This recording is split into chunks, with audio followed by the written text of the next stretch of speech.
চললাম বেরু বেরু করতে। ভিডিও শেষে গিয়ে বলবো কোথায় যাচ্ছি। তো আমরা লাগেজ তুলে নিলাম গাড়িতে, তুলে নিয়ে রওনা দিলাম। আর পৌঁছে গেলাম সকাল সকাল একদম সেকেন্ড ব্রিজে। কি অপরূপ দৃশ্য, তাই না? সকালের কলকাতা সত্যি অন্যরকম দেখতে লাগে, আমার তো ভীষণ ভালো লাগে। আর রাস্তা পেয়ে গেছিলাম সেদিন পুরোপুরি ফাঁকা, সকাল ছিল যেহেতু ফাঁকা তো থাকবেই। পৌঁছে গেলাম আমরা ধর্মতলায়। ধর্মতলা পার করে পৌঁছে আমরা গেলাম শিয়ালদাতে, গিয়ে টিকিট কাউন্টারে গিয়ে টিকিটটা করে নিলাম। দিয়ে ট্রেনে উঠে সবুজ ধানক্ষেত দেখতে দেখতে আমরা পৌঁছে গেলাম ক্যানিং স্টেশনে।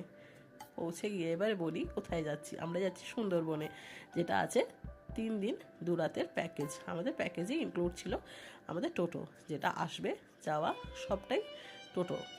তো আমরা টোটোয় উঠে পড়লাম, উঠে পৌঁছে গেলাম একদম বোর্ডের কাছে।